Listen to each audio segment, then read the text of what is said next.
Hey everybody, back with another video for you fellow photographers. So today I wanted to talk about something that I've been thinking about the last couple days.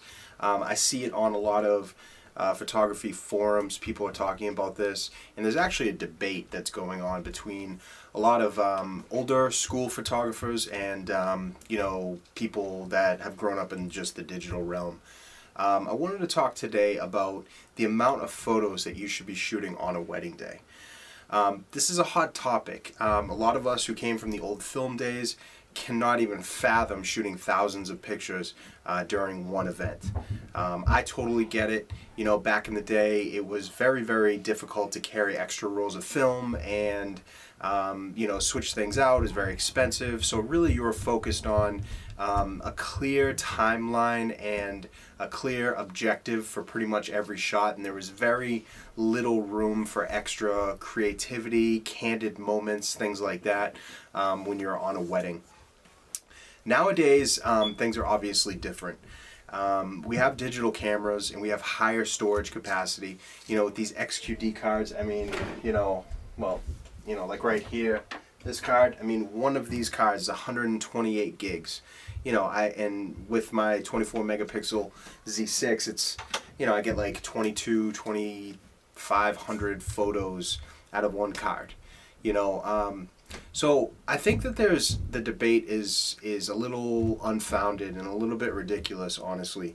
We're in a new era, guys, in a new realm of digital photography, and the bar has been set very, very high. There's a lot of very, very, very amazing photographers out there doing incredible work, and the reason that they're able to get to that level and progress and do things that people haven't seen before is because of experimentation with their shooting. The way that you're going to get better, guys, I've talked about this a million times, but the way that you're going to get better is to pick up your camera and to go out there and shoot. And the best way that you can come up with different things is to go out there and experiment. Now, when I'm on a wedding, like I said in one of my other videos, my wife and I, we shoot between 4,000 and 5,000 photos usually on a full wedding day, 8 hours.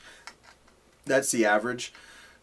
And the reason we do that is because we're intently focused on a lot of different things and a lot of different scenarios that are going on within a wedding day that we normally wouldn't have been able to focus on when we were shooting film.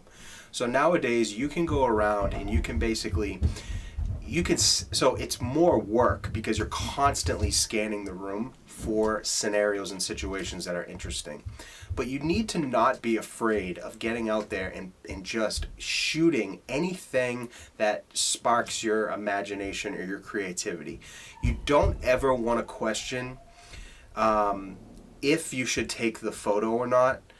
If you see something that interests you, you shoot it first, and then you go back later on when you're editing and going through the culling process and finding out, dismantling that photo, dissecting it, and finding exactly what made it interesting to you.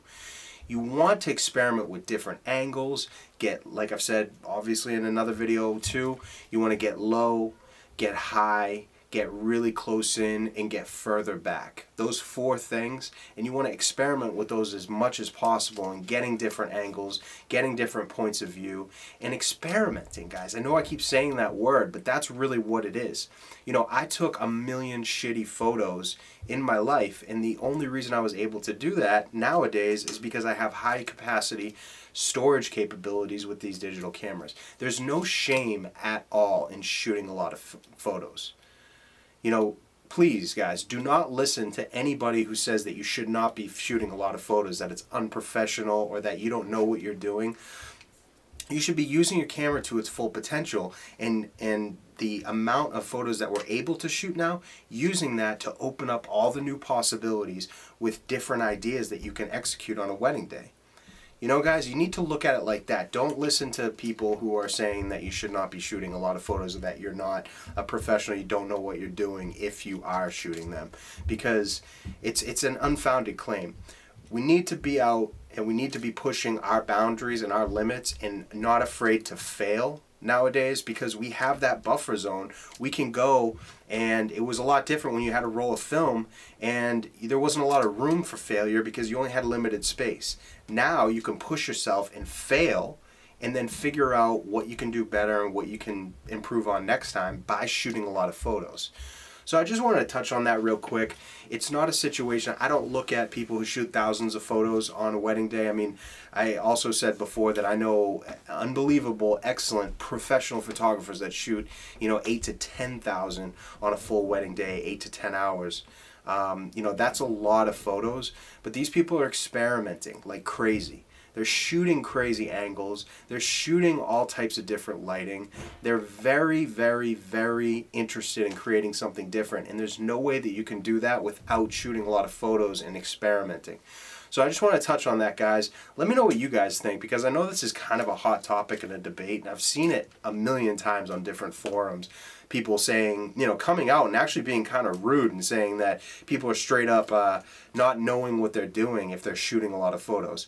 There's instant, like if you see a scenario that could be unfolding, if you're shooting a continuous high, that spray of 8 photos or 10 photos while a person is moving across the room or moving into another person, or their hand gestures or their face or the blinking or the small expression on their face as it's changing, that burst of photos could be the difference between making a masterpiece and failing. And there's nothing that's unprofessional about that. You're recognizing that a situation's unfolding, but you're using the technology to its fullest capacity to make sure that you nail the shot. So again, let me know what you guys think about it. I'm really interested to hear you guys' thoughts on this. So drop it in the comments. And until the next video, guys.